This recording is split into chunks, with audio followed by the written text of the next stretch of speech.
চাকরি প্রত্যাশী সকল ভাই এবং বোনেরা, আশা করি আপনারা সকলেই ভালো আছেন এবং সুস্থ আছেন।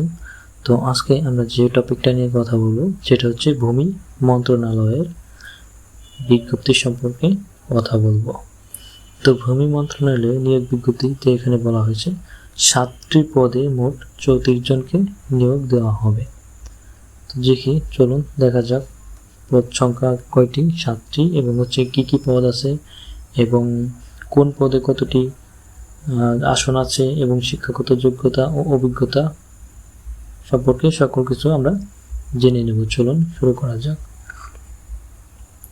প্রথমে আমাদের আছে হিসাবরক্ষক, গ্রেড 12, বেতন স্কেল 11,300 থেকে 27,300, পদ সংখ্যা 1টি এবং যোগ্যতা এবং অভিজ্ঞতা যা লাগবে সেটা হচ্ছে কোনো স্বীকৃত বিশ্ববিদ্যালয় হতে বাণিজ্য বিভাগে 2য় শ্রেণীর স্নাতক ডিগ্রি, কম্পিউটার ওয়ার্ড প্রসেসিং সহ কম্পিউটার চালনায় দক্ষ এবং অভিজ্ঞ থাকতে হবে।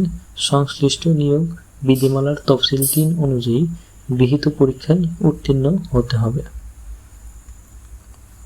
60 মুদ্রাক্ষরিক কাম কম্পিউটার অপারেটর, গ্রেড 13, বেতন স্কেল 11,000 থেকে 26,590 এবং 9টি আসন এটার জন্য বরাদ্দ আছে।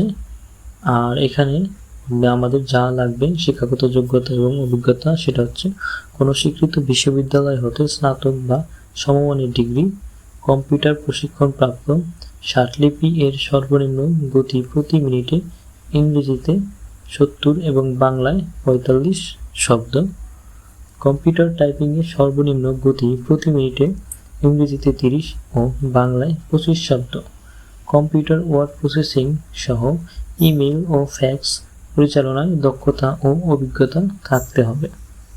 কম্পিউটার অপারেটর, এটা হচ্ছে 13তম গ্রেডের, বেতন স্কেল 11,000 থেকে শুরু হবে, 26,590-তে শেষ হবে, পদ সংখ্যা 1টি। আর এটার যোগ্যতা এবং অভিজ্ঞতা যা যা লাগবে কোনো স্বীকৃত বিশ্ববিদ্যালয় হতে বিজ্ঞান বিভাগে স্নাতক বা সমমানের ডিগ্রি, কম্পিউটার মুদ্রাক্ষরে প্রতি মিনিটে বাংলায় 25 শব্দ এবং ইংরেজিতে 30 শব্দের গতিসহ সংশ্লিষ্ট বিষয়ে উত্তীর্ণ হতে হবে।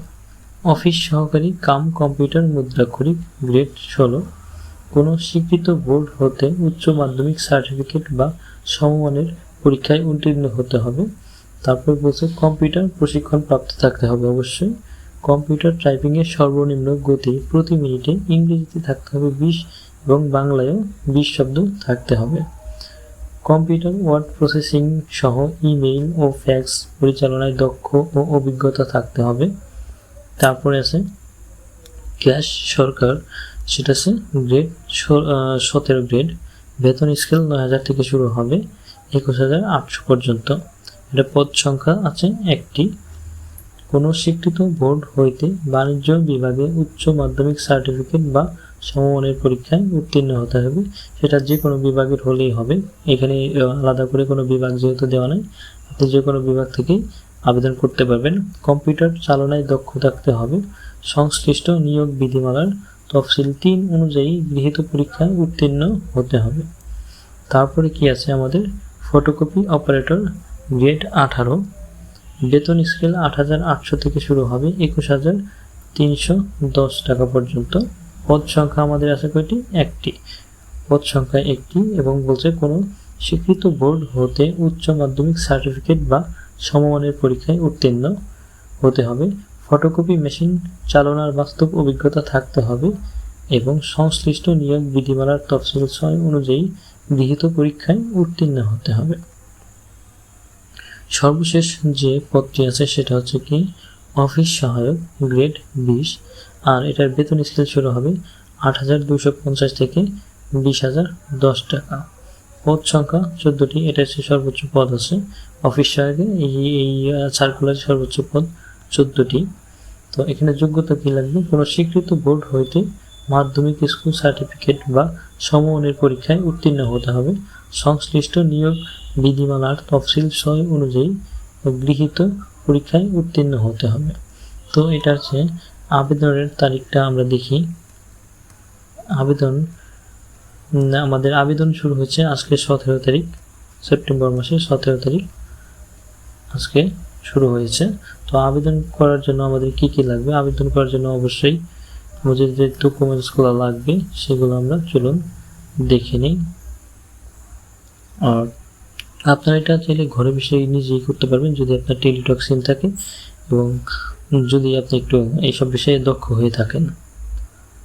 এখানে আপনার বলা হয়েছে যে 1 নং ক্রমিকের জন্য পরীক্ষার ফি বাবদ 150 টাকা ও টেলিটকের সার্ভিস চার্জ বাবদ ভ্যাট সহ 18 টাকা দিতে হবে, মোট 168 টাকা। আবার বলছে 2 থেকে 5 নং ক্রমিকের জন্য পরীক্ষার ফি বাবদ 100 টাকা ও টেলিটক চার্জ বাবদ কত দিতে হবে আমাদের 12 টাকা, সর্বমোট 112 টাকা। এবং বলছে 6 থেকে 8 নং ক্রমিকের জন্য পরীক্ষার ফি বাবদ, যদিও এখানে আমাদের 8 নং ক্রমিক নাই, আমাদের 7টা পর্যন্ত হচ্ছে পদ সংখ্যা আছে। আর এখানে বলছে 6 থেকে 8 নং ক্রমিকের জন্য পরীক্ষা ফি বাবদ 50 টাকা ও টেলিটক এর সার্ভিস চার্জ বাবদ 6 টাকা দিতে হবে, মোট হচ্ছে আমাদের 56 টাকা। এগুলো অফারের যোগ্য। কী করতে হবে? আমাদের অ্যাপ্লাই করার 72 ঘন্টার মধ্যে এই টাকাটা আমাদের পরিশোধ করে দিতে হবে, তাহলেই আমাদের অ্যাপ্লাইটা সম্পূর্ণ হবে। তাছাড়া আমাদের অ্যাপ্লাইটা সম্পূর্ণ হবে না। এই ছিল আজকের টপিক। আপনারা চাইলে নিজেই ঘরে বসে করতে পারেন অথবা কম্পিউটার দোকানে গিয়ে করতে পারেন, আপনাদের যেটা ভালো হয় সেটাই করতে পারেন। তো আশা করি আপনারা উপকৃত হয়েছেন। যদি উপকৃত হয়ে থাকেন অবশ্যই লাইক কমেন্ট করবেন, আর কোনো কিছু বিষয়ে জানা থাকলে অবশ্যই কমেন্ট করবেন। আর যদি ভালো লাগে তাহলে আমাকে একটা সাবস্ক্রাইব করে দিবেন। ধন্যবাদ।